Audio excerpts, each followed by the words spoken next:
ಶ್ರೀಗುರುಭ್ಯೋ ನಮಃ ಪರಮಗುರುಭ್ಯೋ ನಮಃ. ಶ್ರೀಮದಾನಂದತೀರ್ಥಭಗವತ್ಪಾದಾಚಾರ್ಯಗುರುಭ್ಯೋ ನಮಃ. ಹರಿ ಓಂ. ನಾರಾಯಣಂ ಸುರಗುರುಂ ಜಗದೇಕನಾಥಂ ಭಕ್ತಪ್ರಿಯಂ ಸಕಲಲೋಕನಮಸ್ಕೃತಂ ಚ ತ್ರೈಗುಣ್ಯವರ್ಜಿತಮಜಂ ವಿಭುಮಾದ್ಯಮೀಶಂ ವಂದೇ ಭವಘ್ನಂ ಅಮರಾಸುರಸಿದ್ಧವಂದ್ಯಂ. ನಾರಾಯಣಾಯ ಪರಿಪೂರ್ಣಗುಣಾರ್ಣವಾಯ ವಿಶ್ವೋದಯಸ್ಥಿತಿಲಯೋನ್ನಿಯತಿಪ್ರದಾಯ ಜ್ಞಾನಪ್ರದಾಯ ವಿಬುಧಾಸುರಸೌಖ್ಯದುಃಖ ಸತ್ಕಾರಣಾಯ ವಿತತಾಯ ನಮೋ ನಮಸ್ತೆ. ಸರ್ವಮಂಗಲಮಂಗಲ್ಯೆ ಶಿವೆ ಸರ್ವಾರ್ಥಸಾಧಿಕೆ ಶರಣ್ಯೆ ತ್ರ್ಯಂಬಕೆ ಗೌರಿ ನಾರಾಯಣಿ ನಮೋಸ್ತುತೆ. ಧರ್ಮ ವಿಜ್ಞಾನ ವೈರಾಗ್ಯ ಪರಮೈಶ್ವರ್ಯಶಾಲಿನಃ ಆನಂದತೀರ್ಥ ಭಗವತ್ಪದಾನ್ ವಂದೇ ನಿರಂತರಂ. ನಮೋಸ್ತು ತಾತ್ವಿಕಾ ದೇವಾಃ ವಿಷ್ಣುಭಕ್ತಿಪರಾಯಣಾಃ ಧರ್ಮಮಾರ್ಗೇ ಪ್ರೇರಯಂತು ಭವಂತಃ ಸರ್ವ ಏವ ಹಿ. ಆನಂದತೀರ್ಥೋಪದಿಷ್ಟೋ ನಿಧಿರ್ನಾರಾಯಣಾಹ್ವಯಃ ಪ್ರದರ್ಶಿತೋ ಯೇನ ಸಮ್ಯಕ್ ಜಯತೀರ್ಥಂ ತಮಾಶ್ರಯೇ. ನೌಮಿನ್ಯಾಯಸುಧಾಧಿಕೃಜ್ಜಯಮುನೀನ್ ಶ್ರೀಪಾದರಾಟ್ ಸನ್ಮಣೀನ್ವ್ಯಾಸಾರ್ಯಾನ್ ವಿವಿಧಾಗಮಾಬ್ಧಿವಿಹರಾನ್ ಶ್ರೀವಾದಿರಾಜಾನಪಿ ವಂದೇಹಂ ಸಪರಾನ್ ರಘುತ್ತಮಗುರೂನ್ ವೈದಗ್ಧ್ಯಪರಾನ್ ನಿಧೀನ್ ಶ್ರೀಸತ್ಯವ್ರತರಾಘವೇಂದ್ರಮುನಿಪಾನ್ ಸದ್ಬೋಧಸಧ್ಯಾನಪಾನ್. ಮೂಕೋऽಪಿ ಯತ್ಪ್ರಸಾದೇನ ಮುಕುಂದಶಯನಾಯತೆ ರಾಜರಾಜಾಯತೆ ರಿಕ್ತೋ ರಾಘವೇಂದ್ರಂ ತಮಾಶ್ರಯೇ. ವಿದ್ಯಾಪೀಠವಿಧಾತಾರಂ ವಿದ್ಯಾವಾರಿಧಿಚಂದಿರಂ ವಿದ್ಯಾರ್ಥಿವತ್ಸಲಂ ವಂದೇ ಮಹಾಮಹಿಮಸದ್ಗುರುಮಾಪಾದಮೌಲಿಪರ್ಯಂతం. ಗುರುಣಾಮಾಕೃತಿಂ ಸ್ಮರೇತ್ತೇನ ವಿಘ್ನಾಃ ಪ್ರಣಶ್ಯಂತಿ ಸಿದ್ಧ್ಯಂತಿ ಚ ಮನೋರಥಾಃ. ಶ್ರೀಗುರುಭ್ಯೋ ನಮಃ. ಶ್ರೀಗುರುಭ್ಯೋ ನಮೋ ನಮಃ. ಹರಿ ಓಂ. ಭಗವಾನ್ ಶ್ರೀಕೃಷ್ಣ ಪರಮಾತ್ಮ ಸಂಧಾನದ ಪ್ರಧಾನವಾದ ಉಪನ್ಯಾಸ, ಸಂಧಾನದ ವಿಷಯವನ್ನು ಧೃತರಾಷ್ಟ್ರನ ಮುಂದೆ ಹೇಳುವುದಕ್ಕಾಗಿ ಸಭಾಭವನಕ್ಕೆ ಬಂದಿದ್ದಾನೆ. ಬರುವಾಗ ಪರಶುರಾಮ ದೇವರು, ವೇದವ್ಯಾಸ ದೇವರು ಮೊದಲು ಮಾಡಿ ಎಲ್ಲ ಋಷಿಗಳು ಬಂದಿದ್ದಾರೆ. ಅವರನ್ನು ಗಮನಿಸಿದ ಕೃಷ್ಣ ಭೀಷ್ಮಾಚಾರ್ಯರಿಗೆ ಕರೆದು ಆದೇಶವನ್ನು ಮಾಡ್ತಾನೆ. ಈ ಎಲ್ಲ ಋಷಿಗಳಿಗೂ ಆಸನ ಆಗಬೇಕು, ಅರ್ಘ್ಯಪಾದ್ಯಾದಿಗಳನ್ನು ಕೊಟ್ಟು ಗೌರವಿಸಬೇಕು ಅಂತ ಹೇಳಿದಾಗ ಸಾವಿರ ಸಾವಿರ ಲೆಕ್ಕದೊಳಗೆ ಋಷಿ ಮುನಿಗಳಲ್ಲಿ ಭಾಗವಹಿಸಿದ್ದಾರೆ. ಎಲ್ಲರಿಗೂ ಪೀಠವನ್ನು ಕೊಟ್ಟು ಅರ್ಘ್ಯಪಾದ್ಯ ಮಧುಪರ್ಕಗಳನ್ನು ಸಮರ್ಪಣೆ ಮಾಡಿ ಅವರನ್ನು ಒಂದು ಕಡೆಗೆ ಸುಖಾಸೀನರಾಗಿಸ್ತಾರೆ. ಈಚೆ ದೇವರು, ದೇವರೆದುರಿಗೆ ಋಷಿಗಳು, ಬಲಭಾಗದಲ್ಲಿ ಮೇಲ್ಭಾಗದೊಳಗೆ ಸ್ವಯಂ ರಾಜ ಧೃತರಾಷ್ಟ್ರ, ಒಂದು ಕಡೆಗೆ ಒಂದೇ ಸಿಂಹಾಸನದ ಮೇಲೆ ದುರ್ಯೋಧನ ಹಾಗೂ ಕರ್ಣರು. ಯಾವಾಗೆ ಕೃಷ್ಣ ಅರ್ಜುನರು ಒಂದೇ ಪಲ್ಲಂಗಿನ ಮೇಲಿದ್ದಾರೆ ಎನ್ನುವ ಸುದ್ದಿ ಬಂತಲ್ಲ, ಸಂಜಯ ಬಂದು ಹೇಳಿದ್ದಲ್ಲ, ಹಾಗಾಗಿ ಅಷ್ಟೇ ಪ್ರೀತಿ ನಮ್ಮಲ್ಲಿದೆಯೇ ಅನ್ನೋದನ್ನು ತೋರಿಸುವುದಕ್ಕಾಗಿ, ಅಂದರೆ ಗೆಳೆತನವು ಇನ್ನೊಬ್ಬರ ಗೆಳೆತನದ ಮೇಲಿನ ಈರ್ಷೆಯಿಂದಲೇ ಇತ್ತು ದುರ್ಯೋಧನಂದು. ತುಂಬ ವಿಚಿತ್ರವಾದದ್ದು. ಕೃಷ್ಣ ಅರ್ಜುನರ ಗೆಳೆತನವನ್ನು ನೋಡಿ ಈರ್ಷ್ಯೆ ಪಟ್ಟು ಹೊಟ್ಟೆ ಉರಿದುಕೊಂಡು ನಮ್ಮ ಗೆಳೆತನವೂ ಹಾಗಿದೆಯೇ ಅನ್ನೋದನ್ನು ತೋರಿಸಿಕೊಡುವುದಕ್ಕಾಗಿ ತಾನು ಒಂದೇ ಸಿಂಹಾಸನದ ಮೇಲೆ ಕುಳಿತುಕೊಳ್ತಾನೆ. ಆಗ ವಿದುರನಿಗೂ ಒಂದು ಮಣಿಪೀಠ ಕೊಡ್ತಾರೆ. ವಿದುರ ಒಂದು ಕಡೆಗೆ ಸಾತ್ಯಕಿ, ಇನ್ನೊಂದು ಕಡೆಗೆ ಕೃತವರ್ಮ, ಮತ್ತೊಂದು ಕಡೆಗೆ ವಿದುರ, ಎಲ್ಲರೂ ಮತ್ತೆ ಉಳಿದ ಅನೇಕ ಯಾದವರು, ಕೃತವರ್ಮನ ಜೊತೆಗೆ ಬಂದ ಸಹಾಯಕ್ಕೆ ಬಂದ ಅನೇಕ ಯಾದವರು, ಕೃಷ್ಣನ ಜೊತೆಗೆ ಬಂದ ಅನೇಕ ಯಾದವರು, ಎಲ್ಲರೂ ಕೃಷ್ಣನ ಹಿಂಭಾಗದೊಳಗೆ ಕುಳಿತುಕೊಂಡಿದ್ದಾರೆ. ಆಗ ಕೃಷ್ಣ ಉದ್ಯನ್ಮೇಘಸ್ವನಃ, ಏನು ಮೇಘ, ತುಂಬಿದ ಮೇಘ ಹೇಗೆ ಗುಡುಗಬೇಕಲ್ಲ ಗಂಭೀರನಾದ ಧ್ವನಿಯೊಳಗೆ, ಹಾಗೆ ಶ್ರೀಕೃಷ್ಣ ಮಾತನಾಡ್ತಾ ಇದ್ದಾನೆ. ಶ್ರೀಕೃಷ್ಣ ಉವಾಚ ಭಗವಾನುವಾಚ ಕುರುಣಾಂ ಪಾಂಡವಾನಾಂಚ ಶಮಸ್ಯಾದಿತಿ ಭಾರತ. ಬಹಳ ಹರಟಿ ಹೊಡೆಯಲೇ ಇಲ್ಲ ಶ್ರೀಕೃಷ್ಣ ಪರಮಾತ್ಮ, ನೇರವಾಗಿ ವಿಷಯಕ್ಕೆ ಬರ್ತಾನೆ. ಕೌರವರಿಗಾಗಲಿ ಪಾಂಡವರಿಗಾಗಲಿ ಶಮಸ್ಯಾತ್ ಭಾರತ, ಧೃತರಾಷ್ಟ್ರ, ಶಮವಾಗಲಿ, ಶಾಂತಿಯಾಗಲಿ, ಸುಖವಾಗಲಿ, ಇದು ನನ್ನ ಪ್ರಧಾನವಾದ ಅಪೇಕ್ಷೆ ಇದೆ. ಅಪ್ರಣಾಶೇನ ವೀರಾಣಾಂ ಏತದ್ ಯಾಚಿತುಮಾಗತಃ. ಯಾವ ಪರಾಕ್ರಮಿಗಳಿಗೂ ಕೂಡ ನಾಶವಾಗಬಾರದು. ನಿನ್ನ ಪಕ್ಷದಲ್ಲಿಯ ವೀರರಾಗಲಿ, ನಮ್ಮ ಪಕ್ಷದಲ್ಲಿಯ ವೀರರಾಗಲಿ, ಯಾರಿಗೂ ನಾಶವಾಗಬಾರದು. ಅದನ್ನು ಬೇಡುವುದಕ್ಕಾಗಿ ನಿನ್ನ ಹತ್ರ ಬಂದಿದ್ದೇನೆ. ಹೇಗೆ ಶುರು ಮಾಡಿದ್ದಾನೆ ಕೃಷ್ಣ. ನಿನ್ನ ಕುಲ ಬಹಳ ವೈಭವದ ಕುಲ. ಈ ಕುಲದಲ್ಲಿ ಬಂದ ಒಬ್ಬೊಬ್ಬ ರಾಜರು, ಈ ಸಿಂಹಾಸನಾರೂಢರಾದ ಒಬ್ಬೊಬ್ಬ ರಾಜರು ಹೇಗಿದ್ದಾರೆ ಗೊತ್ತಾ? ಕೃಪಾ, ಅನುಕಂಪ, ಕಾರುಣ್ಯಂ, ಆನೃಶಂಸಂಚ ಭಾರತ ತಥಾ ಅರ್ಜವಂ, ಕ್ಷಮಾ, ಸತ್ಯಂ ಕುರುಶ್ವೇತದ್ ವಿಶಿಷ್ಯತೆ. ಈ ಸಿಂಹಾಸನದ ಮೇಲೆ ಕುಳಿತುಕೊಂಡವರಲ್ಲಿ ಈ ಗುಣಗಳು ರಾರಾಜಮಾನವಾಗಿವೆ. ಪ್ರಧಾನವಾದ ಈ ಗುಣಗಳು ಏನು? ಕೃಪಾ ಅಂತಂದರೆ ಇನ್ನೊಬ್ಬರ ಸುಖಕ್ಕಾಗಿ ಏನು ಪ್ರಯತ್ನ ಪಡ್ತಾನೆ ಅದಕ್ಕೆ ಕೃಪಾ ಅಂತ ಕರೀತಾರೆ. ನಮ್ಮವರ ಸುಖಕ್ಕಾಗಿ ಅಥವಾ ಪರರ ಸುಖಕ್ಕಾಗಿ ಪ್ರಯತ್ನ ಪಡುವ ಕೌಶಲಕ್ಕೆ ಕೃಪಾ ಎಂದು ಕರೀತಾರೆ. ಅನುಕಂಪ, ಇನ್ನೊಬ್ಬರ ದುಃಖವನ್ನು ನೋಡಿ ಸಂಕಟ ಪಡ್ತಾನಲ್ಲ ಅದಕ್ಕೆ ಅನುಕಂಪ ಎಂದು ಕರೀತಾರೆ. ಕೃಷ್ಣ ಹೇಳ್ತಾನೆ, ಒಂದೊಂದಕ್ಕೂ ವಿವರವನ್ನು ಕೊಡ್ತಾನೆ. ಏನು? ಪರದುಃಖ, ಇನ್ನೊಬ್ಬರ ದುಃಖವನ್ನು ನಾಶ ಮಾಡುವುದಕ್ಕಾಗಿ ಏನು ಹೋರಾಡ್ತಾನಲ್ಲ ಅದಕ್ಕೆ ಕಾರುಣ್ಯ ಅಂತ ಕರೀತಾರೆ. ದೇವರನ್ನು ಅನಂತ ಕರುಣಾನಿಧಿ ಎಂಬುದಾಗಿ ಯಾಕೆ ಚಿಂತನೆ ಮಾಡಬೇಕು ಅಂತಂದರೆ, ನಮ್ಮ ದುಃಖಗಳನ್ನು ಪರಿಹಾರ ಮಾಡುವುದಕ್ಕಾಗಿ ನಿರಂತರ ಹೋರಾಡುವವನು ಕೃಷ್ಣ ಪ್ರಧಾನವಾಗಿ. ಆದ್ದರಿಂದಾಗಿ ಅವನು ಕರುಣಾನಿಧಿ. ದೇವರನ್ನು ನಾವು ಅನಂತ ಗುಣಪೂರ್ಣ ಸರ್ವಸ್ವಾಮಿ, ಅನಂತೋಪಕಾರಕ, ಕ್ಷಮಾ ಸಮುದ್ರ, ಭಕ್ತವತ್ಸ, ಹೀಗೇನೇನೋ ಹೇಳ್ತಾ ಇರ್ತೇವಲ್ಲ, ದೇವರ ಗುಣಗಳನ್ನು ಕೊಂಡಾಡ್ತಾ ಇರ್ತೇವಲ್ಲ, ಅದರೊಳಗೆ ಈ ಎಲ್ಲ ಚಿಂತನೆ ಬರಬೇಕು. ಕರುಣಾನಿಧಿ ಯಾಕೆ ದೇವ? ಹಾಗೆ ನಿಮ್ಮಲ್ಲೂ ಕೂಡ ಕರುಣೆ ಇದೆ. ಇನ್ನೊಬ್ಬರ ದುಃಖವನ್ನು ನಾಶ ಮಾಡುವುದಕ್ಕಾಗಿ ನಿರಂತರ ಪ್ರಯತ್ನಶೀಲನಾದವನಿಗೆ ಕಾರುಣ್ಯವಿದೆ ಎಂದು ಅರ್ಥ. ಏನು? ಇನ್ನೊಬ್ಬರಿಗೆ ದುಃಖವನ್ನು ಕೊಡದೇ ಇರುವುದು ಏನಿದೆ ಇದು ಆನೃಶಂಸ್ಯ. ನೃಶಂಸ ಪಾಪಕೃತ್ ಕ್ರೂರ. ಈ ನೃಶಂಸ ಅಂತಂದರೆ ಇನ್ನೊಬ್ಬರಿಗೆ ದುಃಖ ಕೊಡುವುದು. ಆನೃಶಂಸ್ಯ ಅಂತಂದರೆ ಇನ್ನೊಬ್ಬರಿಗೆ ದುಃಖ ಕೊಡದೇ ಇರುವುದು.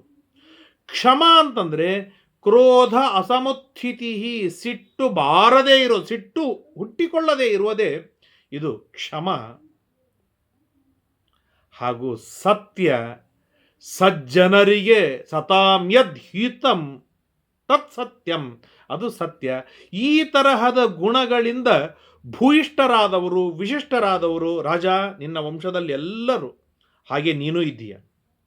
ಆದ್ದರಿಂದಾಗಿ ಇವತ್ತು ಏನು, ಪಾಂಡವರ ಸುಖಕ್ಕಾಗಿ ನೀನು ಪ್ರಯತ್ನ ಪಡಬೇಕು. ಪಾಂಡವರಿಗೆ ದುಃಖವಾಗ್ತಾ ಇರುವಾಗ ನಿನಗೆ ಸಂಕಟವಾಗಬೇಕು. ಇದೇ ಅನುಕಂಪ ಅಲ್ವೇ? ಪಾಂಡವರ ದುಃಖವನ್ನು ನಾಶ ಮಾಡುವುದಕ್ಕಾಗಿ ನೀನು ಪ್ರಗತಿಶೀಲನಾಗಬೇಕು. ಇದು ಕಾರುಣ್ಯವಲ್ವೇ? ಏನು, ಪಾಂಡವರ ದುಃಖ ಆಗದೇ ಇರುವ ಹಾಗೆ ನೋಡಿಕೊಳ್ಳುವುದು ಇದು ಆನೃಶಂಸ್ಯ. ಈ ತರಹದ ಗುಣಗಳು ನಿನ್ನಲ್ಲಿ ಇವೆ, ನಿನ್ನಲ್ಲಿ ಇದೆ. ತ್ವನ್ನಿಮಿತ್ತಂ ವಿಶೇಷೇಣ ನೇಹಯುಕ್ತಂ ಅಸಂಪ್ರತಂ ತ್ವಂ ಹಿ ಧಾರಯಿತಾ ಶ್ರೇಷ್ಠಾ. ನೀನೇನೆ ಪಾಂಡವರನ್ನು ಹಾಗೂ ಕೌರವರನ್ನು ಧಾರಣೆ ಮಾಡುವವನು, ಭರಣೆ ಮಾಡುವವನು. ನಿನ್ನ ನಿಮಿತ್ತಕವಾಗಿ ಇವರೀರ್ವರು ಗಟ್ಟಿಯಾಗಿ ಸ್ಥಿರವಾಗಿ ನಿಂತಿದ್ದಾರೆ ಎರಡು ತಕ್ಕಡಿಯೊಳಗೆ. ಅಂದಮೇಲೆ ಇಬ್ಬರಿಗೂ ಸರಿಸಮವಾಗಿ ತೂಕುವ ಜವಾಬ್ದಾರಿ ನಿನ್ನದಲ್ಲವೇ? ಮಿಥ್ಯಾ ಪ್ರಚರತಾಂ ಶೇಷಃ ಬಾಹ್ಯೇಷ್ವಾಭ್ಯಂತರೇಷು ಚ ತೇ ಪುತ್ರ ಸ್ತವ ಕೌರವ್ಯ ದುರ್ಯೋಧನ ಪುರೋಗಮಃ. ನೀನು ಇಷ್ಟಾದ ಮೇಲೆ ಇನ್ನು ನಿನ್ನ ಮಕ್ಕಳ ಬಗ್ಗೆ ಹೇಳ್ತಾನೆ. ಅವರಲ್ಲಿ ಸುಳ್ಳು ಅನ್ನೋದು ಒಳಗೂ ಇದೆ, ಹೊರಗೂ ಇದೆ. ಕೆಲವರು ಒಳಗೆ ಮನಸ್ಸಿನೊಳಗೆ ಸುಳ್ಳಿನ ಹೊಂಚು ಹಾಕ್ತಾರೆ, ಆದರೆ ಹೊರಗೆ ಹೇಗೆ ಹೇಳಬೇಕು ಗೊತ್ತಾಗೋದಿಲ್ಲ, ಸಿಕ್ಕು ಬಿಡ್ತಾರೆ. ಕೆಲವರು ಹೊರಗೆ ಸುಳ್ಳು ಮಾತನಾಡ್ತಾರೆ, ಆದರೆ ಮನಸ್ಸಿನಲ್ಲಿ ಸ್ವಚ್ಛವಾಗಿರ್ತಾರೆ. ನಿನ್ನ ಮಕ್ಕಳು ಹಾಗಿಲ್ಲ, ಒಳಗೂ ಹೊರಗೂ ಎರಡು ಕಡೆಗೂ ಸುಳ್ಳು ಅನುಸ್ಯೂತವಾಗಿದೆ, ಸೇರಿಕೊಂಡು ಹೋಗಿದೆ. ಧರ್ಮಾರ್ಥೋ ಪೃಷ್ಠತಃ ಕೃತ್ವ ಪ್ರಚರಂತಿ ನೃಶಂಸವತ. ಆ ನಿನ್ನ 100 ಜನ ಮಕ್ಕಳು ಧರ್ಮವನ್ನು, ಪುರುಷಾರ್ಥವನ್ನು ಬೆನ್ನಿಗೆ ಹಾಕಿ, ಅವನ್ನು ಹಿಂದೆ ಹಾಕಿ, ತಮಗೆ ಹೇಗೆ ಬೇಕು ಹಾಗೆ ನೃಶಂಸರ ಹಾಗೆ ಇನ್ನೊಬ್ಬರಿಗೆ ಪೀಡೆ ಕೊಡ್ತಾ ತಿರುಗಾಡ್ತಾ ಇದ್ದಾರೆ. ಅಶಿಷ್ಟಾಹ, ಅವರಿಗೆ ಶಿಷ್ಟರು ಅಂತ ಕರೆಯೋದಿಲ್ಲ. ಯಾರು ಧರ್ಮವನ್ನು ಪುರುಷಾರ್ಥವನ್ನು ತಮ್ಮ ಜೀವನದೊಳಗೆ ನರನಾಡಿಗಳೊಳಗೆ ರೂಢಿಸಿಕೊಂಡಿದ್ದಾರೆ, ತಮ್ಮ ನಡೆನುಡಿಗಳಲ್ಲಿ ಇದೆ, ಅವರು ಶಿಷ್ಟರು. ಈ ಧರ್ಮಾರ್ಥಗಳನ್ನೇ ಮೆಟ್ಟಿ ನಿಂತವರು ಇವರು ಯಾಕೆ ಶಿಷ್ಟರಾಗ್ತಾರೆ? ಅಶಿಷ್ಟರು. ಗತ ಮರ್ಯಾದಾಹ, ಅವರಿಗೆ ಒಂದು ಬಾರ್ಡರ್ ಅಂತ ಅನ್ನೋದೇ ಇಲ್ಲ, ಎಲ್ಲದರೊಳಗೂ ಹದ್ದು ಮೀರಿ ಹೋಗ್ತಾರೆ.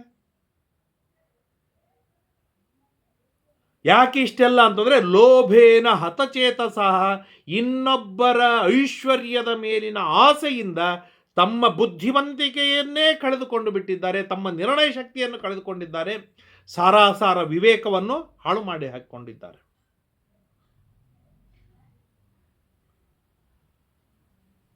ಉಪೇಕ್ಷಮಾಣ ಕೌರವ್ಯ ಪೃಥಿವೀಂ ಘಾತಯಿಷ್ಯತಿ.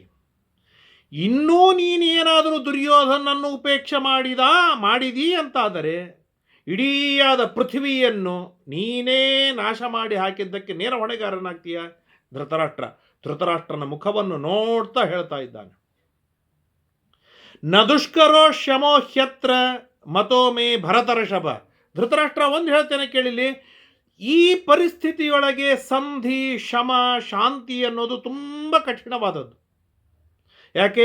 ಸಂಧಿ ಶಾಂತಿಯನ್ನು ಮೀರಿದ ಅವಸ್ಥೆಗೆ, ಯುದ್ಧದ ಅವಸ್ಥೆಗೆ ಬಂದು ನಿಂತಾಗಿಬಿಟ್ಟಿದೆ ಈಗ, ತುಂಬ ಕಷ್ಟ. ಆದರೆ ಒಂದು ಹೇಳ್ತೇನೆ, ತ್ವಯ್ಯಧೀನ ಶಮೋ ರಾಜನ್ ಮೈ ಚೈವ ವಿಷಾಂಪತೆ. ಈಗೂ ಕಾಲ ಮಿಂಚಿಲ್ಲ, ನಿನ್ನ ಪಕ್ಷದೊಳಗೆ ಸಂಧಾನವನ್ನು ಮಾಡೋದಕ್ಕೆ, ಶಾಂತಿಯಾಗೋದಕ್ಕೆ ನಿನ್ನೂ ಸಮರ್ಥನಾಗಿದ್ದೀಯಾ. ನನ್ನ ಪಕ್ಷದೊಳಗೆ ಶಾಂತಿಯಾಗುವುದಕ್ಕೆ ನಾನು ಸಮರ್ಥನಾಗಿದ್ದೇನೆ. ನಮ್ಮಿಬ್ಬರ ಅಧೀನವಾಗಿ ಇನ್ನೂ ಒಂದು ಸ್ವಲ್ಪ ಜೋತ್ ಬಿದ್ದಿದೆ ಶಾಂತಿ. ಅದನ್ನು ನಾವಿಬ್ಬರು ಕೈ ಹಿಡಿದ ಮೇಲೆ ಎತ್ತಿ ಬಿಟ್ಟರೆ ಇಬ್ಬರು ಸುಖವಾಗಿರ್ತಾರೆ, ಪಾಂಡವರು ಸುಖವಾಗಿರ್ತಾರೆ, ಕೌರವರು ಸುಖವಾಗಿರ್ತಾರೆ. ಪುತ್ರ ಸ್ಥಾಪಯ ಕೌರವ್ಯ ಸ್ಥಾಪಯಿಷ್ಯಾಮ್ಯಹಂ ಪರಾನ್. ಏನೊಂದು ಸಣ್ಣ ದಾರದೊಳಗೆ ಸಮಗ್ರವಾದ ಸುಖ ಸಿಗಿಬಿದ್ದಿದೆ ನಿನ್ನ ಕೈಯೊಳಗೆ, ನಿನ್ನ ಪಕ್ಷದ ಸುಖ. ಆ ದಾರವನ್ನು ನೀನು ಹಿಡಿದು ಗಟ್ಟಿಯಾಗಿ ಹಿಡಿದು ಎತ್ತಿಬಿಟ್ಟಿ ಅಂತಾದರೆ ನಿನ್ನ ಮಕ್ಕಳೆಲ್ಲರೂ ಸುಖವಾಗಿರ್ತಾರೆ.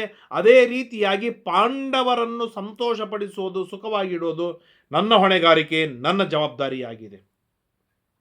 ಆಜ್ಞಾ ತವಹಿ ರಾಜೇಂದ್ರ ಕಾರ್ಯ ಪುತ್ರೈ ಸಹನ್ಮಯೈ. ನೀನು ನಿನ್ನ ಮಕ್ಕಳಿಗೆ ಆಜ್ಞೆಯನ್ನು ಮಾಡು, ಇದರಿಂದ ನಿನಗೂ ಹಿತ, ನಮಗೂ ಹಿತ. ಹಿತಂ ಬಲವದಪ್ಪೇಷಾಂ ತಿಷ್ಠತಾಂ ತವ ಶಾಸನೆ ತವ ಚೈವ ಹಿತಂ ರಾಜನ್ ಪಾಂಡವಾನಾಂ ಅಥೋ ಹಿತಂ. ಇನ್ನು ಈ ಪಾಂಡವರು, ನನ್ನ ಪಕ್ಷದಲ್ಲಿ ಇರುವ ಪಾಂಡವರು, ಆ ಪಾಂಡವರು ಮಹಾಬಲಾಢ್ಯರಾಗಿದ್ದರೂ ಕೂಡ ನೀನು ಆಜ್ಞೆ ಮಾಡಿದೆ ಅಂತಾದರೆ ನಾನು ನಿನಗೆ ಅರ್ಧ ರಾಜ್ಯ ಕೊಡ್ತೇನೆ, ನೀವು ಶಾಂತವಾಗಿರ್ರಿ ಅಂತ ಹೇಳಿದರೆ ನನ್ನ ಪಾಂಡವರು ಶಾಂತವಾಗಿ ಇರ್ತಾರೆ. ಸಹಾಯ ಭೂತ ಭರತಾ ತವೈವಸ್ಯುರ್ಜನೇಶ್ವರ ಧರ್ಮಾರ್ಥಯೋಸ್ತಿಷ್ಠ ರಾಜನ್ ಪಾಂಡವೈರಭಿರಕ್ಷಿತ. ಧರ್ಮಾರ್ಥಗಳಲ್ಲಿ ನೀನು ಗಟ್ಟಿಯಾಗಿ ನಿಲ್ಲು, ನಿನ್ನವರನ್ನು ಗಟ್ಟಿಯಾಗಿ ನಿಲ್ಲಿಸು, ಪಾಂಡವರಿಂದ ಸಂರಕ್ಷಿತನಾಗಿ ಸುಖವಾಗಿ ನಿನ್ಬಾಳು. ಇದು ನಾನು ಹೇಳುವಂಥ ಮಾತು. ನಹಿ ಶಕ್ಯಾಸ್ತಥಾಭೂತಾ ಯತ್ನಾದಪಿ ನರಾಧಿಪ ನಹಿ ತ್ವಾಂ ಪಾಂಡವೈರ್ಜೇತುಂ ರಕ್ಷಮಾಣಂ ಮಹಾತ್ಮಭಿಃ. ನೀನು ಧರ್ಮಾರ್ಥಗಳಲ್ಲಿ, ಧರ್ಮ ಮತ್ತು ಪುರುಷಾರ್ಥಗಳಲ್ಲಿ ಒಳಗೊಂಡು ನೀನು ಗಟ್ಟಿಯಾದ ಸ್ಟ್ಯಾಂಡ್ ತೆಗೆದುಕೊಂಡು ಆದೇಶವನ್ನು ಮಾಡಿ ನಿನ್ನ ಮಕ್ಕಳನ್ನು ನಿನ್ನ ಸುಪರ್ದಿಯಲ್ಲಿ ತೆಗೆದುಕೊಂಡು ಇದು ಯುದ್ಧ ಬೇಡ, ಅರ್ಧ ರಾಜ್ಯ ಅವರಿಗೆ ಕೊಡೋಣ ಅಂತ ಹೇಳಿ ನೀನು ಗಟ್ಟಿಯಾಗಿ ನಿಂತಿ ಇಬ್ಬರು ಸುಖವಾಗಿರ್ತೇವೆ. ಹೀಗೆ ನೀನು ಆಗಲಿಲ್ಲ, ನೀನು ನಿಲ್ಲುವುದಿಲ್ಲ, ನೀನು ಆಸೆಗೆ ಒಳಗಾಗಿ ಪಾಂಡವರ ಹಣದ ಮೇಲೆ, ಪಾಂಡವರ ರಾಜ್ಯದ ಮೇಲೆ ಲೋಭಕ್ಕೆ ಒಳಗಾಗ್ತೀಯ ಅಂತಾದರೆ ಪಾಂಡವರನ್ನು ಗೆಲ್ಲುವುದಕ್ಕೆ ನಿನ್ನಿಂದ ಸಾಧ್ಯವಿಲ್ಲ. ಅಷ್ಟು ಬಲಾಢ್ಯರಾಗಿದ್ದಾರೆ ಪಾಂಡವರು. ಇಂದ್ರೋಪಿ ದೇವೈ ಸಹಿತ, ಎಲ್ಲ ದೇವತೆಗಳಿಂದ ಸಹಿತನಾದ ಇಂದ್ರನು ಮಣ್ಣು ಮುಕ್ಕಿ ಹೋಗ್ತಾನೆ ಪಾಂಡವರ ಮುಂದೆ. ಅದನ್ನು ಖಾಂಡವ ವನದ ಪ್ರಸಂಗದಲ್ಲಿ ನೋಡಿದ್ದೀರಾ ನೀವೆಲ್ಲರೂ, ಎದುರು ನೋಡಿದ್ದೀರಾ. ಯತ್ರ ಭೀಷ್ಮ ದ್ರೋಣ ಕೃಪ ಕರ್ಣ ವಿವಿಂಶತಿ ಅಶ್ವತ್ಥಾಮ ವಿಕರ್ಣ ಸೋಮದತ್ತ ಬಾಲ್ಮೀಕ ಸೈಂಧವ ಕಲಿಂಗ ಕಾಂಬೋಜ ಸುದಕ್ಷಿಣ, ಇವರೆಲ್ಲರೂ ನಿನ್ನ ಪಕ್ಷದೊಳಗೆ ಬಲಾಢ್ಯತಮರಾದವರಿದ್ದಾರೆ. ಹಾಗೇನೆ ನಮ್ಮಲ್ಲಿಲ್ಲ ಅಂತೇಳಿಬೇಡ. ಯುಧಿಷ್ಠಿರ, ಭೀಮಸೇನ, ಅರ್ಜುನ, ನಕುಲ, ಸಹದೇವ, ಸಾತ್ಯಕಿ, ಯುಯುತ್ಸು, ಒಬ್ಬೊಬ್ಬರು ಬಲಾಢ್ಯತಮರಾಗಿದ್ದಾರೆ. ಇದರ ಮೇಲೆ ದ್ರುಪದ, ಶಿಖಂಡಿ, ದೃಷ್ಟದ್ಯುಮ್ನ, ವಿರಾಟ, ಕೇಕೆ ದೇಶದ ರಾಜರುಗಳು, ಉತ್ತರ ಕುಮಾರ ಎಲ್ಲರೂ ಪ್ರಚಂಡ ಪರಾಕ್ರಮಿಗಳಾಗಿದ್ದಾರೆ. ಸಹೃದ್ಭಿ ಸರ್ವತೋ ಗುಪ್ತ ಸುಖಂ ಶಕ್ಷಸಿ ಜೀವಿತು. ಏನು ಈ ಎಲ್ಲ ಸಮಗ್ರವಾಗಿರ್ತಕ್ಕಂತಹ ನಿನ್ನ ಪರಿವಾರದ ಜೊತೆಗೆ ನೀನು ಸುಖವಾಗಿ ಇರಬೇಕು, ಶಾಂತಿಯನ್ನು ಅಪೇಕ್ಷೆ ಪಡು. ಇಲ್ಲದೇ ಇದ್ದರೆ ಎಲ್ಲರನ್ನೂ ಕಳೆದುಕೊಂಡವನಾಗ್ತೀಯ. ಏತೈರ್ಹಿ ಸಹಿತ ಸರ್ವೈಃ ಪಾಂಡವೈಶ್ಚ ಸ್ವೈಶ್ಚ ಭಾರತ ಅನ್ಯಾನ್ ವಿಜೇಷ್ಯಸೆ ಶತ್ರುನ್ ಏಷ ಸ್ವಾರ್ಥಸ್ತವಾಕಿಲ. ಈ ಅಶ್ವತ್ಥಾಮಾದಿಗಳಿಂದ ಸೇರಿಕೊಂಡು ನೀನು ಪಾಂಡವರನ್ನು ಗೆಲ್ತೀನಿ ಎಂಬುದಾಗಿ ಏನಾದರೂ ನಿನಗೆ ಆಸೆ ಇತ್ತು ಅಂತಂದರೆ ಅದು ಭ್ರಾಂತಿ. ಅದು ಪಾಂಡವರನ್ನು ಸೋಲಿಸಲಿಕ್ಕೆ ಯಾರಿಂದಲೂ ಆಗುವುದಿಲ್ಲ. ಯಾಕೆ? ಅವರು ಶೂರಾಹ ಕೃತಾಸ್ತ್ರಾಹ ಸರ್ವೇ ಯುದ್ಧಾಭಿಕಾಂಕ್ಷಿಣ, ಪರಾಕ್ರಮಿಗಳಾಗಿದ್ದಾರೆ, ಎಲ್ಲ ಅಸ್ತ್ರವನ್ನು ವಶ ಮಾಡಿಕೊಂಡವರಾಗಿದ್ದಾರೆ, ಯುದ್ಧಕ್ಕೆ ಸನ್ನದ್ಧರಾಗಿದ್ದಾರೆ. ಪಾಂಡವರಾಗಬಹುದು, ನಿನ್ನ ಮಕ್ಕಳು ಕೌರವರಾಗಬಹುದು. ಯಾಕೆ? ಅಮರ್ಷ ವಶಮಾಪನ್ನ, ವೈರ ಸಿಟ್ಟಿಗೆ ವಶರಾಗಿದ್ದಾರೆ. ಇಬ್ಬರೂ ನಾಶರಾಗಿ ಹೋಗ್ತಾರೆ. ಇಲ್ಲಿರುವ ಎಲ್ಲ ರಾಜರುಗಳು ಚಲ್ಲಪಿಲ್ಲಿಯಾಗಿ ಹೋಗ್ತಾರೆ. ಎಲ್ಲರನ್ನು ಕಳೆದುಕೊಂಡು ಏನು ಸುಖವಾಗಿರ್ತಿ ಧೃತರಾಷ್ಟ್ರ ನೀನು? ಏನು ಸುಖವಾಗಿರ್ತೀಯ ನೀನು?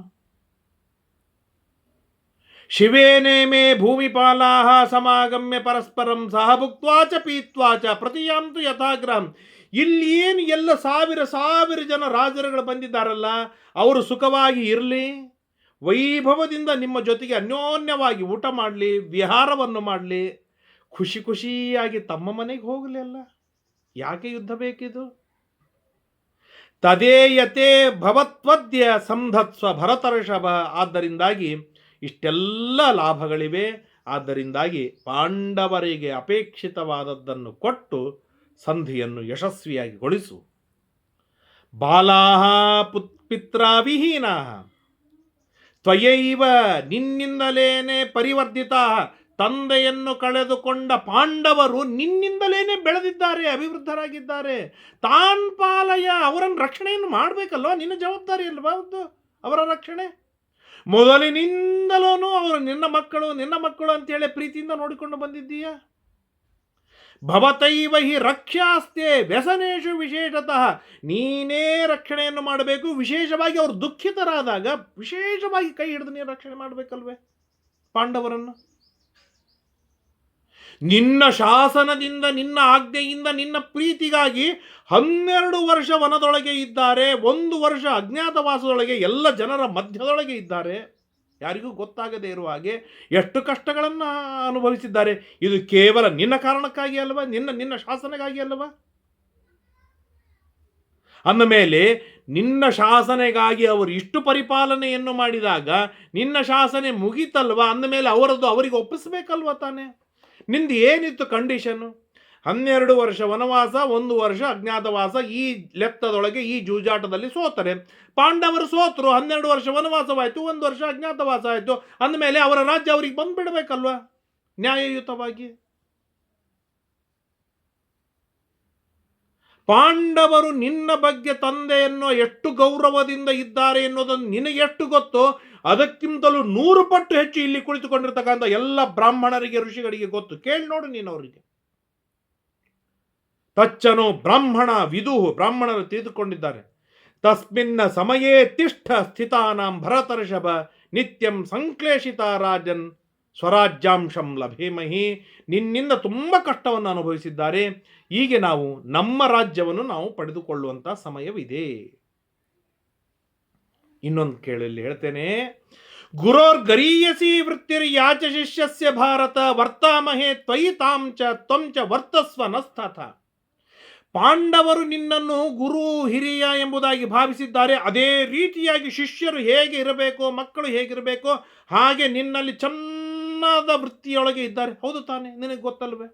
ಅಂದಮೇಲೆ ಗುರುವೃತ್ತಿ ನೀನು ಅನುಭವಿಸಬೇಕಲ್ವ? ಗುರುವೃತ್ತಿಯನ್ನು ನೀನು ಅವರಲ್ಲಿ ನಡೆದುಕೊಳ್ಬೇಕು ತಾನೆ? ಶಿಷ್ಯರಿಂದ ಶಿಷ್ಯವೃತ್ತಿ ಬೇಕು ನಿನಗೆ. ಎಲ್ಲ ಶಿಷ್ಯರಿಂದ ಚೆನ್ನಾಗಿ ನೀನು ಎಲ್ಲವನ್ನು ಮಾಡಿಸಿಕೊಳ್ಳಬೇಕು. ಆದರೆ ಗುರುವಾಗಿ ನಿಂತು ನೀನು ಶಿಷ್ಯರಿಗೆ ಏನು ಮಾಡುವುದಿಲ್ಲ ಅಂತಂದರೆ ನಿನ್ನ ನ್ಯಾಯ ಎಲ್ಲಿಗೆ ಹೋಯಿತು? ನಿನ್ನ ಸ್ಥಾನ ಎಲ್ಲಿಗೆ ಹೋಯಿತು? ವರ್ತಾಮಹಿ ತ್ವಯಿ ಚ ತಾಂ ತ್ವಂಚ ವರ್ತಸ್ವ ನಸ್ಥತ. ನಮ್ಮ ಪರವಾಗಿ ನೀನೂ ಕೂಡ ಗುರುವಾಗಿದ್ದು ನಡೆದುಕೋ. ಧರ್ಮಜ್ಞೇಶು, ಇಷ್ಟು ಪಾಂಡವರ ಬಗ್ಗೆ ಹೇಳಿದ. ಅಂದರೆ ಕೃಷ್ಣ ಹೇಳೋದು ಹೇಗೆ ನೋಡು, ಪೂರ್ವಜರು ಹೇಗಿದ್ದಾರೆ, ಧೃತರಾಷ್ಟ್ರ ನೀ ಹೇಗಿದ್ದೀ ಹೇಳಿದ. ದುರ್ಯೋಧನಾದಿಗಳ ಸ್ವರೂಪವೇನಿದೆ ಸರಳವಾಗಿ ಬಿಚ್ಚಿಟ್ಟ. ಪಾಂಡವರು ಎಷ್ಟು ಬಲಾಢ್ಯರಾಗಿದ್ದಾರೆ ಅದನ್ನು ಹೇಳಿದ. ಪಾಂಡವರಿಗೆ ಏನು ಬೇಕು ಅದನ್ನು ಹೇಳಿದ. ಭೂಮಿಯಲ್ಲಿರುವ ಜನರು, ಇಲ್ಲಿ ಸೇರಿಕೊಂಡ ಎಲ್ಲ ರಾಜರು ಸುಖವಾಗಿ ಬಾಳಬೇಕು, ಇದು ನಮ್ಮ ಅಪೇಕ್ಷೆಯಾಗಿದೆ, ಅದನ್ನು ಬಿಚ್ಚಿಟ್ಟ. ಪಾಂಡವರು ಅನಾಥರಾಗಿದ್ದಾರೆ, ದುಃಖದೊಳಗಿದ್ದಾರೆ, ಅವರ ರಕ್ಷಣೆ ಮಾಡುವ ಹೊಣೆಗಾರಿಕೆ ನಿಂದು ಎನ್ನುವುದನ್ನು ಕೃಷ್ಣ ಹೇಳಿದ. ಶಿಷ್ಯರ ಹಾಗೆ, ಮಕ್ಕಳ ಹಾಗೆ ನಿನ್ನಲ್ಲಿ ಇದ್ದಾಗ ತಂದೆಯಾಗಿ ಇದ್ದು ರಕ್ಷಣೆ ಮಾಡಬೇಕಾದ್ದು ನಿನ್ನ ಹೊಣೆಗಾರಿಕೆ ಎನ್ನುವುದನ್ನು ಕೃಷ್ಣ ಸ್ಪಷ್ಟವಾಗಿ ಹೇಳಿ ಇನ್ನು ಸಭಾಭವನದಲ್ಲಿ ತಿರುಗುತ್ತಾನೆ ಕೃಷ್ಣ. ಧರ್ಮಜ್ಞೇಶು ಸಭಾಸತ್ಸು ನೇಹಯುಕ್ತಂ ಅಸಾಂಪ್ರತಂ ಯತ್ರ ಧರ್ಮೋ ಹ್ಯಧರ್ಮೇಣ ಸತ್ಯಂ ಯತ್ರ ನೃತೇನ ಚ. ಧರ್ಮ ಅಧರ್ಮದಿಂದ ಹಾನಿಗೊಳಗಾಗತ್ತೆ, ಸುಳ್ಳಿನಿಂದ ಸತ್ಯ ಯಾವಾಗ ಹಾನಿಗೊಳಗಾಗತ್ತೆ, ಅಂಥ ಪ್ರಸಂಗದೊಳಗೆ ಸಭಿಕರು ಏನು ಕೈ ಬಳಿ ಹಾಕೊಂಡು ಕೂತಿದ್ರ? ಯಾಕೆ ಇಂಥ ಸಭಿಕರು ಬೇಕು? ಧರ್ಮ ಇದು ಅಧರ್ಮವನ್ನು ನಾಶ ಮಾಡೋದಕ್ಕಾಗಿ ಸಭಿಕರು, ಸತ್ಯ ಇದು ಸುಳ್ಳನ್ನು ನಾಶ ಮಾಡೋದಕ್ಕಾಗಿ ಸಭಿಕರು ಬೇಕು. ಇದರ ವಿಪರೀತವಾಗಿ ನಡೆದರೆ ಇವರು ಎಂಥ ಸಭಿಕರು, ಇವರು ಎಂಥ ಜ್ಞಾನಿಗಳು, 800 ವರ್ಷ ಅಧ್ಯಯನವನ್ನು ಮಾಡಿದವರು ಭೀಷ್ಮಾಚಾರ್ಯರು ಮೊದಲಾದವರು, ಪರಶುರಾಮ ದೇವರಿಂದ ವಿದ್ಯೆಯನ್ನು ಪಡೆದವರು ದ್ರೋಣಾಚಾರ್ಯರು, ಕರ್ಣ, ಕೃಪಾಚಾರ್ಯ, ಚಿರಂಜೀವಿ, ಅಶ್ವತ್ಥಾಮಾಚಾರ್ಯ, ರುದ್ರದೇವರ ಅವತಾರ, ಭರದ್ವಾಜ ಋಷಿಗಳಿಂದ ದ್ರೋಣಾಚಾರ್ಯರಿಂದ ವಿದ್ಯೆಯನ್ನು ಕಲಿತ ಚಿರಂಜೀವಿ, ಮಹಾ ತತ್ವಜ್ಞಾನಿ. ಇಷ್ಟೆಲ್ಲರೂ ಇದ್ದಾಗ ವಿದ್ಧೋ ಧರ್ಮೋ ಹ್ಯಧರ್ಮೇಣ ಸಭಾಂ ಯತ್ರ ಪ್ರಪದ್ಯತೆ. ಇಂಥ ಬಲಾಢ್ಯ ಜನರು ಒಂದು ಕಡೆಗೆ ಸೇರಿದಾಗ ಅಧರ್ಮ ಇದು ಧರ್ಮವನ್ನು ಬಾಧಿಸುತ್ತೆ ಅಂತಂದ್ರೆ ಈ ಸಭೆಗೆ ಏನು ಅನ್ಬೇಕು ನಾವು? ಧರ್ಮ ಏತಾನ್ ಆರುಜತಿ ಯಥಾ ನದ್ಯನುಕೂಲ ಜಾನ್. ನದಿಯ ಕೆಳಭಾಗದಲ್ಲಿ ಇರುವವರು ಎಂದಿಗೂ ಸೇಫ್ ಅಲ್ಲ. ನದಿ ಯಾವಾಗಲೂ ಅವರನ್ನು ಹೇಗೆ ಕೊಚ್ಚಿಕೊಂಡು ಹೋಗುತ್ತೋ ಹಾಗೆ ಅಧರ್ಮದ ಪರವಾಗಿ ಇರುವ ಯಾರೂ ಕೂಡ ಸೇಫ್ ಆಗಲ್ಲ. ಯಾವಾಗಲೂ ಕೂಡ ಧರ್ಮ ಅವರನ್ನು ಕೊಚ್ಚಿಕೊಂಡು ಹೋಗಿಬಿಡತ್ತೆ. ಹುಷಾರ್, ಎಚ್ಚರವಿರಲಿ. ಧರ್ಮಾರ್ಥೌ ಸಂಪ್ರದಾರ್ಯೈವ ಯದಿ ಸತ್ಯಂ ಬ್ರವೀಮ್ಯಹಂ ಪ್ರಮುಂಚೇಮಾನ್ ಮೃತ್ಯುಪಾಶಾನ್ ಕ್ಷತ್ರಿಯಾನ್ ಪುರುಷರ್ಷಭ. ಆದ್ದರಿಂದಾಗಿ ನಾನು ಹೇಳ್ತಾ ಇದ್ದೇನೆ, ನೀನು ಧರ್ಮದಲ್ಲಿ ಗಟ್ಟಿಯಾಗಿ ನಿಲ್ಲು, ನಿನ್ನ ಧರ್ಮವನ್ನು ಸ್ಥಿರವಾಗಿ ನಿಲ್ಲಿಸು. ಎಲ್ಲ ಕ್ಷತ್ರಿಯರ ಬದುಕುವುದಕ್ಕೆ ನೀನು ಕಾರಣನಾಗು ಧೃತರಾಷ್ಟ್ರ ಮಹಾರಾಜ. ಪಿತೃಂ ತೇಭ್ಯ ಪ್ರದಾವಾಂಶಂ ಪಾಂಡವೇಭ್ಯೋ ಯಥೋಚಿತಂ ತತಃ ಸಪುತ್ರ ಸಿದ್ಧಾರ್ಥೋ ಭುಂಕ್ಷ್ವ ಭೋಗಾನ್ ಪರಂತಪ. ಪಿತೃಪಿತಾಮಹರಿಂದ ಬಂದ ಏನು ರಾಜ್ಯವಿದೆ, ಪಾಂಡವರಿಗೆ ಕೊಡಬೇಕಾದ ಏನು ಅಂಶವಿದೆ ಅಷ್ಟು ಕೊಡು. ಹೆಚ್ಚಿನದು ನಾವು ಅಪೇಕ್ಷೆ ಪಟ್ಟಿಲ್ಲ. ಸಮಗ್ರವಾದ ಹಸ್ತಿನಾವತಿ ನಮಗೆ ಬೇಕಿಲ್ಲ. ಅವರಿಗೆ ಬರಬೇಕಾದದ್ದು, ಅವರಿಗೆ ಹೊಂದಬೇಕಾದದ್ದು ಅವರಿಗೆ ಒಪ್ಪಿಸು. ನಿನ್ನ ಮಕ್ಕಳು, ಸೊಸೆಯಂದರು, ಮೊಮ್ಮಕ್ಕಳ ಜೊತೆಗೆ ಸುಖವಾದ ಜೀವನವನ್ನು ಮಾಡು. ಈ ಎಲ್ಲ ರಾಜರುಗಳು ತಾವು ಸುಖವಾಗಿ ಇರ್ತಾರೆ. ಅಲ್ಲೋ ಮಾರಾಯ, ನಿನ್ನಲ್ಲಿ ಮಕ್ಕಳ ಹಾಗೆ ಇದ್ದಾರೆ, ನಿನ್ನನ್ನು ಅಜಾತಶತ್ರು ಎಂಬುದಾಗಿ ತಿಳಿದಿದ್ದಾರೆ. ಅವರಿಗೆ ಇಂದ್ರಪ್ರಸ್ಥಕ್ಕೆ ಕಳಿಸಿದಿ, ಹೌದಾ? ನೀನೇ ನ್ಯಾಯಯುತವಾಗಿ ಇಂದ್ರಪ್ರಸ್ಥದ ರಾಜ್ಯವನ್ನು ಕೊಟ್ಟಿಯಲ್ಲ. ಅಂದಮೇಲೆ ಅದೇ ಇಂದ್ರಪ್ರಸ್ಥವನ್ನು ಇವತ್ತು ಕೊಡ್ಲಿಕ್ಕೆ ಏನು ಗಂಟು ಹೋಗೋದಿದೆ ನಿನಗೆ?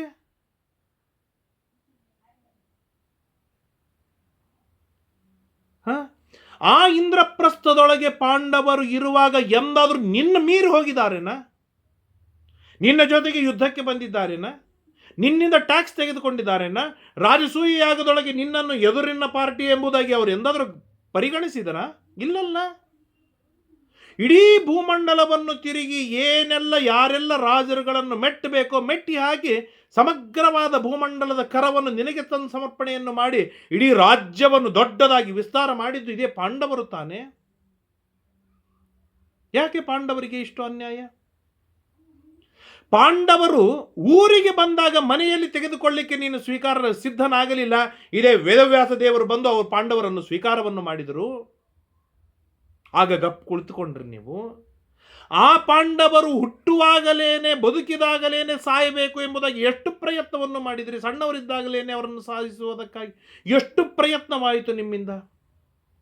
ಮೊದಲನೇದ್ದು ಪಾಂಡವರೇ ಪಾಂಡುರಾಜನ ಮಕ್ಕಳಲ್ಲ ಅಂತ ಹೇಳಿ ಹೊರಗಟ್ಟು ಪ್ರಯತ್ನವನ್ನು ಮಾಡಿದಿರಿ. ಆಕಾಶವಾಣಿ ಆದರೆ ನಂಬಲಿಲ್ಲ. ವೇದವ್ಯಾಸ ದೇವರು ಬಂದಾಗ ಗಪ್ಪಾದರೆ ವಿಷ ಕೊಟ್ರಿ, ಸರ್ಪಗಳನ್ನು ಬಿಟ್ಟು ಹಾಕಿದಿರಿ, ಅರಗಿನ ಮನೆಯಲ್ಲಿಟ್ಟು ಸುಟ್ಟಾಕುವ ಪ್ರಯತ್ನವನ್ನು ಮಾಡಿದಿರಿ. ಏನೂ ಬೇಡ ಅಂತ ಅರ್ಧ ರಾಜ್ಯವನ್ನು ತೆಗೆದುಕೊಂಡು ಇಂದ್ರಪ್ರಸ್ಥಕ್ಕೆ ಹೋಗಿ ತಮ್ಮ ರಾಜ್ಯವನ್ನು ತಾವು ಬೆಳೆಸಿ ತಾವು ಸುಖವಾಗಿ ಇದ್ದರೆ ಆ ರಾಜ್ಯದ ಮೇಲೆ ಕಣ್ಣು ಹಾಕಿ ಜೂಜಾಟವಾಡಿದಿರಿ. ಆ ಜೂಜಾಟದೊಳಗೆ ದ್ರೌಪದಿಗೆ ಇಂತಿಂಥ ಸಭಿಕರು ಕುಳಿತುಕೊಂಡಾಗ ಅಷ್ಟು ಘೋರವಾಗಿರ್ತಕ್ಕಂಥ ಅವಮಾನವಾಗತ್ತೆ. ಅಂಥ ಅವಮಾನದ ಪ್ರಸಂಗದೊಳಗೆ ಧೃತರಾಷ್ಟ್ರ ನೀನು ಕೇಳ್ತೀಯ ಕಿಂಜಿತಂ ಕಿಂಜಿತಂ ಅಂತ ಕೇಳ್ತೀಯ ನೀನು.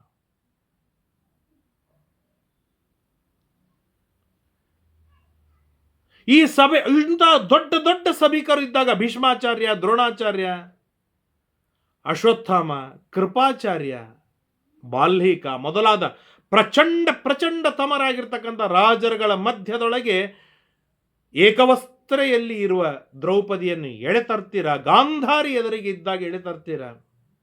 ನಾಚಿಕೆ ಆಗುವುದಿಲ್ವ? ಇದು ತಪ್ಪಂತ ಅನ್ಸ್ಲಿಲ್ವ ನಿಮಗೆ? ಅಹಂತು ತವತೇಷಾಂ, ಇಷ್ಟೆಲ್ಲ ನಿಮ್ಮಲ್ಲಿ ತಪ್ಪಿದ್ದರೂ ಕೂಡ ಪಾಂಡವರನ್ನು, ಇನ್ನೊಂದು ದ್ರೌಪದಿಗೆ ಇಷ್ಟು ಘೋರವಾಗಿ ಅವಮಾನವಾಗ್ತಾ ಇರುವಾಗಲೂ ನಿನ್ನ ಮಗ ನಿನ್ನ ಶಾಸನೆಗೆ ಬದ್ಧನಾಗಿದ್ದಾನೆ ಎಂಬ ಒಂದೇ ಕಾರಣಕ್ಕೆ ಧರ್ಮರಾಜ ಗಪ್ಪು ಕುಳಿತುಕೊಂಡ. ಆಗ ಸೆಟು ನಿಂತಿದ್ದರು ಧರ್ಮರಾಜ.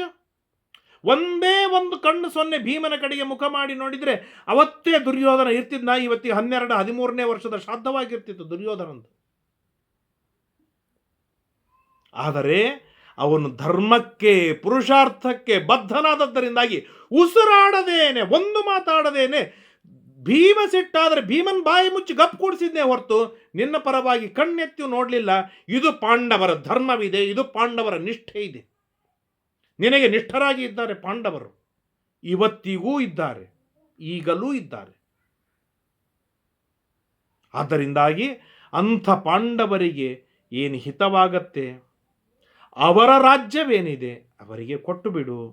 ಒಂದು ಮಾತು ನಾನು ಹೇಳ್ತಾನೆ, ಅಹಂತು ತವತೇಷಾಂಚ ಶ್ರೇಯ ಇಚ್ಛಾಮಿ ಭಾರತ. ನಿಮಗಾಗಲಿ ಪಾಂಡವರಿಗಾಗಲಿ ಶ್ರೇಯಸ್ಸಾಗಲಿ ಇದು ನನ್ನ ಅಪೇಕ್ಷೆ ಇದೆ, ನನ್ನ ಅಪೇಕ್ಷೆ ಇದೆ. ಹಾಗಾದರೆ ಕೌರವಾದಿಗಳು ಸತ್ತೋದ್ರು ಅನ್ನೋ ಕೃಷ್ಣ ಹೇಗೆ ಸತ್ಯ ಸಂಕಲ್ಪ ಅಂತ ಕೇಳಬೇಡಿ. ಕೌರವರು ಸಾಯುವುದೇ ಸತ್ಯ ಸಂಕಲ್ಪ ಕೃಷ್ಣನದು. ಭೀಮಾದಿಗಳಿಗಿನ ಕೈಯಿಂದ ಕೌರವರು ಮಡಿಯೋದೇ ಇದು ಸತ್ಯ ಸಂಕಲ್ಪ, ಇದು ದೇವರ ಸಂಕಲ್ಪ. ಆದರೆ ಇದು ದೇವರಿಂದಲೇನೆ ಆಯಿತು ಅಂತೇಳಿ ಕೃಷ್ಣನಿಗೆ ಬಟ್ಟು ಮಾಡಬೇಡಿ. ಕೃಷ್ಣ ಸಂಧಾನಕ್ಕೆ ಬಂದಿದ್ದಾನೆ, ಅರ್ಧ ರಾಜ್ಯ ಬೇಡಿದ್ದಾನೆ, ಅವ್ರದ್ದು ಅರ್ಧ ರಾಜ್ಯ ಕೊಟ್ಟಿದ್ರೆ ಕೃಷ್ಣ ತನ್ನ ಮನಸ್ಸು ಬದಲು ಆಗ್ತಿತ್ತೋ ಏನು? ಕೃಷ್ಣನಿಗೆ ಕರ್ತುಂ ಅಕರ್ತುಂ ಅನ್ಯತಾ ಕರ್ತುಂ ಏನು ಬೇಕಾದ ಸಾಮರ್ಥ್ಯ ಕೃಷ್ಣನಲ್ಲಿ ಇದೆ. ಧರ್ಮ ಕಳೆಗುಂದಿದಾಗ ಆಧಾರ್ಮಿಕರು ಭಾರೀ ಧರ್ಮವನ್ನು ಮಾಡಿ ಧರ್ಮವನ್ನು ಎತ್ತಿಟ್ರೆ ಅಧಾರ್ಮಿಕರ ಪಾಪವನ್ನು ಕಡಿಮೆ ಮಾಡ್ತಾನೆ. ಕಡಿಮೆ ಮಾಡಿದ್ದು ಕಂಡಿದೆ ಅನೇಕ ಕಡೆಗೆ. ಪುಣ್ಯ ಹೆಚ್ಚು ಮಾಡಿದಾಗ, ಪುಣ್ಯವಂತರಿಗೆ ಭಾರೀ ಬೆಂಬಲ ಕೊಟ್ಟಾಗ ಪಾಪಿಷ್ಠನ ಪಾಪಗಳು ಕಡಿಮೆಯಾದದ್ದು ಕಂಡಿದೆ. ದೇವರು ಹಾಗೆ ಕಡಿಮೆ ಮಾಡ್ತಾನೆ, ಪ್ರಾಯಶ್ಚಿತ್ತ ಮಾಡ್ತಾನೆ. ಪ್ರಾಯಶ್ಚಿತ್ತ ಅಂತ ಬಂದದ್ದು ಅದೇ ಕಾರಣಕ್ಕೆ ಆಗಲ್ಲ. ನಮ್ಮಿಂದ ತಪ್ಪುಗಳು ಘಟಿಸಿದಾಗ ಹೆಚ್ಚು ಪುಣ್ಯವನ್ನು ಮಾಡಿದಾಗ ಆ ತಪ್ಪು ಕಡಿಮೆ ಮಾಡಿಕೊಳ್ಳುವುದೇ ಅಲ್ಲ ತಾನೆ. ಸಮರ್ಥ ಇದ್ದಾನೆ ಕೃಷ್ಣ ಏನು ಮಾಡುವುದಕ್ಕೂ. ಆದರೆ ಆಸೆ ಬಿಟ್ಟು, ಮಗನ ವ್ಯಾಮೋಹವನ್ನು ಬಿಟ್ಟು ಗಟ್ಟಿಯಾದ ನಿರ್ಧಾರ ತೆಗೆದುಕೊಳ್ಳಲಿಕ್ಕೆ ಧೃತರಾಷ್ಟ್ರ ಗಟ್ಟಿ ಇಲ್ಲ. ಕೊನೆಗೆ ಒಂದು ಮಾತನ್ನು ಹೇಳ್ತಾನೆ. ಸಾಕಷ್ಟು ವಿಷಯಗಳಿವೆ, ಎಲ್ಲ ಹೇಳಲಿಕ್ಕೆ ಆಗುವುದಿಲ್ಲ, ಬಹಳ ಕಠಿಣ, ಬಹಳ ಗುಪ್ತವಾದಂಥ ವಿಷಯ. ಪರಶುರಾಮಾದಿಗಳು ಬಂದು ಕೇಳುವಂಥ ವಿಷಯ. ಇದನ್ನು ನಾವೇನು ಹೇಳ್ತೇವೆ, ಸ್ಥಿತಾ ಶುಶ್ರೂಷಿತಂ ಪಾರ್ಥಾಹ, ಪಾಂಡವರು ನಿನ್ನ ಸೇವೆ ಮಾಡುವುದಕ್ಕಾಗಿ ಸಿದ್ಧರಿದ್ದಾರೆ. ಸ್ಥಿತ ಯೋದ್ಧುಮರಿಂದಮಾಹ, ಯುದ್ಧವಾಡುವುದಕ್ಕೆ ಅತ್ಯಂತ ಗಟ್ಟಿಯಾಗಿದ್ದಾರೆ. ಯತ್ತೇ ಪಥ್ಯತಮಂ, ನಿನಗೆ ಯಾವುದು ಹಿತ, ನಿನಗೆ ಯಾವುದು ಪಥ್ಯವೆನಿಸತ್ತೆ ಹಾಗೆ ನೀನಿರು. ರಾಜ್ಯ ಕೊಟ್ಟು ನಿನ್ನ ಸೇವೆಗಾಗಿ ಇದ್ದಾರೆ, ರಾಜ್ಯ ಕೊಡುವುದಿಲ್ಲ, ಯುದ್ಧಕ್ಕೆ ಸಿದ್ಧರಾಗಿದ್ದಾರೆ ಅಂತ ಇಷ್ಟು ಹೇಳಿದಾಗ ಅಲ್ಲಿರುವ ಎಲ್ಲ ಎಲ್ಲ ರಾಜರುಗಳಿಗೂ ಕೂಡ ಇದು ಕನ್ವಿನ್ಸ್ ಆಗಿದೆ, ಸಂತೋಷವಾಗಿದೆ. ತದ್ವಾಕ್ಯಂ ಪಾರ್ಥಿವ ಸರ್ವೇ ಹೃದಯ ಸಮಪೂಜೇತ, ಮನಸ್ಸಿನಿಂದ ಸಂತೋಷಪಟ್ಟಿದ್ದಾರೆ. ಆದರೆ ಬಾಯಿಂದ ಹೇಳಲಿಕ್ಕೆ ಯಾರಿಗೂ ಸಮರ್ಥರಿಲ್ಲ. ಯಾಕೆ? ದುರ್ಯೋಧನ ಅಲ್ಲಿ ಕುಳಿತುಕೊಂಡಿದ್ದಾನೆ. ಈ ಥರದ ಪರಿಸ್ಥಿತಿಯೊಳಗೆ ಮನುಷ್ಯರು, ಅಲ್ಲಿರುವ ರಾಜರುಗಳು ಒಳಗೊಂಡಿದ್ದಾರೆ. ಕೃಷ್ಣ ಮಾತ್ರ ತನಗೇನು ಹೇಳೋದಿದೆ ಸ್ಪಷ್ಟವಾಗಿ ಹೇಳಿದಾಗ ಮುಂದೆ ದುರ್ಯೋಧನ ಸ್ಟ್ಯಾಂಡ್ ಏನಿದೆ. ಶ್ರೀಕೃಷ್ಣಾರ್ಪಣಮಸ್ತು. ನಾಹಂ ಕರ್ತ ಹರಿಕರ್ತ ತತ್ಪೂಜಾ ಕರ್ಮಚಾಖಿಲಂ ತಥಾಪಿ ಮತ್ಕೃತ ಪೂಜಾ ತತ್ಪ್ರಸಾದೇನ